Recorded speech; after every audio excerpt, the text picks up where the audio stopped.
On dit souvent que le coup de foudre est une invention de cinéma, une de ces illusions qu'on vend aux cœurs solitaires pour leur donner de l'espoir. Moi aussi, je le croyais. Jusqu'à ce soir de juin, il y a 3 ans, où j'ai croisé le regard de Clara dans ce petit café bondé du 10e arrondissement. À cet instant précis, le bruit de la ville s'est éteint. Il n'y avait plus que le tintement de sa cuillère contre sa tasse et l'éclat de ses yeux noisettes. Je m'appelle Thomas. Aujourd'hui, je suis un homme dont les certitudes se sont effondrées. Mais avant d'en arriver là, j'ai été l'homme le plus heureux du monde. Pendant 2 ans, notre relation a été un conte de fées sans fausse note. Clara était solaire, intelligente, drôle. Elle avait cette façon unique de me faire sentir que j'étais la seule personne qui comptait sur Terre. Quand je l'ai demandé en mariage sur une plage de Bretagne, sous un ciel de fin d'été, sa réponse a été un oui, murmuré entre 2 sanglots de joie. Le mariage a eu lieu il y a 6 mois. C'était une journée parfaite. Je me souviens de chaque détail. L'odeur des pivoines, la chaleur du soleil sur mon costume, et surtout mon frère, Marc, qui se tenait à mes côtés en tant que témoin. Marc et moi, nous avons toujours été proches. Il est mon aîné de 2 ans, celui vers qui je me tournais quand j'avais des doutes. Ce jour-là, il m'a pris dans ses bras, m'a tapé dans le dos, il m'a dit « T'as trouvé la perle rare, frangin, prends soin d'elle ». Si seulement j'avais su ce qui se cachait derrière ces félicitations. Les 3 premiers mois de notre vie de mariés ont été une extension de notre lune de miel. Nous étions dans cette bulle, cette euphorie où l'on fait des projets, où l'on parle de l'achat d'une maison, d'enfants, de l'avenir qui nous appartient. On s'endormait chaque soir dans les bras l'un de l'autre et je me réveillais chaque matin avec la sensation d'avoir gagné à la loterie de la vie. Puis, imperceptiblement, l'air a commencé à changer. C'est difficile à expliquer, ce sont des nuances, des courants d'air froid dans une maison chauffée. Clara est devenue plus évasive. Or, rien de flagrant au début, juste des « j'ai beaucoup de travail en ce moment » ou « je suis un peu fatigué, on regardera ce film demain ». Elle passait plus de temps sur son téléphone, l'écran toujours tourné vers le bas lorsqu'elle le posait sur la table de nuit. J'ai mis ça sur le compte du stress. Elle venait de changer de poste dans son agence de communication, les responsabilités pesaient. Et moi, en mari aimant, je redoublais d'attention. Je lui préparais des petits plats, je lui coulais des bains, j'essayais de lui libérer l'esprit. Mais plus je m'approchais, plus j'avais l'impression qu'elle reculait d'un pas.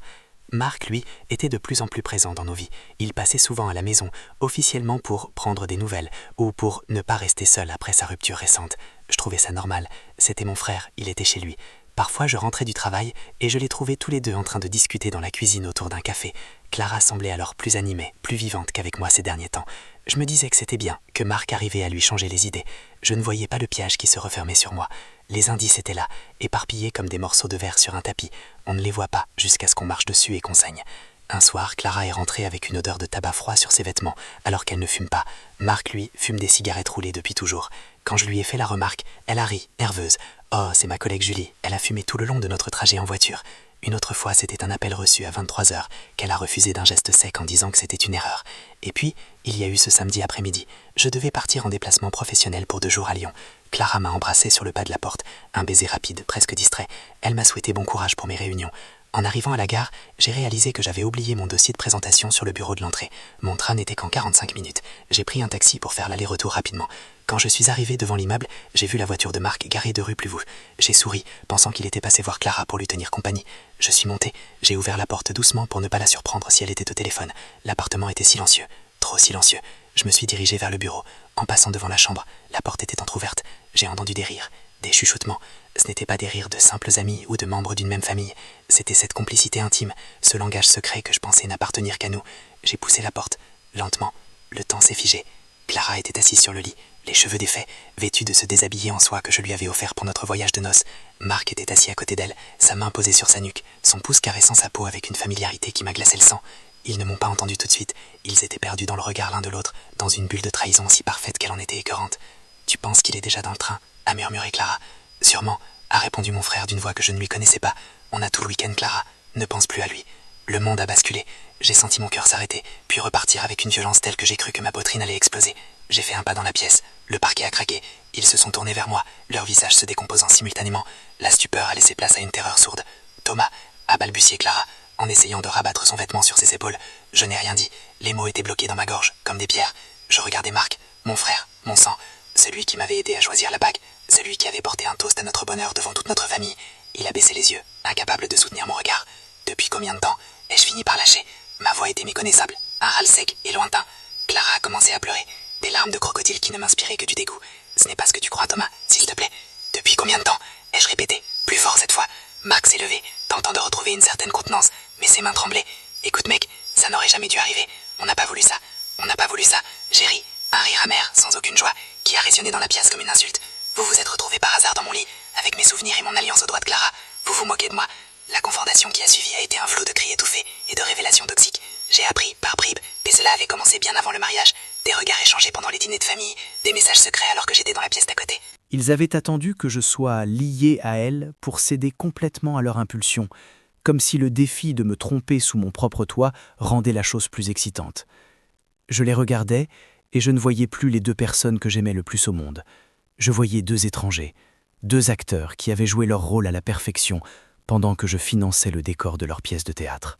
« Sortez », ai-je dit calmement, le calme qui précède la tempête, ou celui qui suit un naufrage. « Thomas, parlons-en », attendit Marc en s'approchant. Je l'ai repoussé d'un geste si brusque qu'il a reculé contre la commode. « Ne me touche plus jamais. Tu n'es plus mon frère. Tu n'es rien. Et toi, Clara, reprends tes affaires. Tout ce que tu peux porter en 10 minutes. Le reste ira à la poubelle. » Elle a essayé de me supplier, de me dire qu'elle m'aimait, que c'était une erreur, un moment d'égarement. Mais comment croire à l'égarement quand la trahison dure depuis des mois? Comment pardonner l'impardonnable? Je suis sorti de la chambre pour ne pas commettre l'irréparable. Je suis allé dans le salon. Je me suis assis sur le canapé que nous avions choisi ensemble chez un antiquaire. Je regardais les photos de notre mariage sur le buffet. Nous avions l'air si heureux, si vrais. Je me suis rendu compte que je n'avais jamais connu la femme sur ces photos. J'avais épousé un mirage. 10 minutes plus tard, j'ai entendu la porte d'entrée claquer. Le silence est revenu, plus lourd qu'avant. Un silence de mort. Je ne suis pas allé à Lyon. Je n'ai pas dormi cette nuit-là. Je suis resté assis dans l'obscurité, à regarder le soleil se lever sur les décombres de ma vie. 6 mois. Notre mariage n'aura duré que 6 mois. 6 mois de mensonges, de trahison et de faux-semblants. Le plus dur, ce n'est pas de perdre une femme, c'est de réaliser que l'image que j'avais de ma vie était une construction fragile que ceux en qui j'avais le plus confiance ont piétinée avec une désinvolture effrayante. On se remet d'une rupture, on se remet d'un deuil.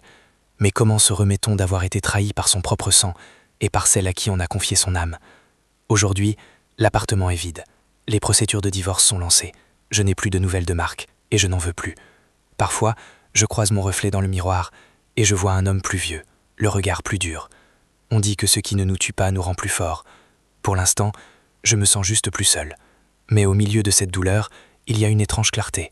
Je sais maintenant que la vérité, aussi brutale soit-elle, vaut mieux que le plus doux des mensonges. J'ai perdu ma femme, j'ai perdu mon frère, mais j'ai retrouvé ma vue. Et un jour, peut-être, quand le bruit de leur trahison se sera enfin tu, je recommencerai à écouter le silence. Mais cette fois, je ferai attention au courant d'air.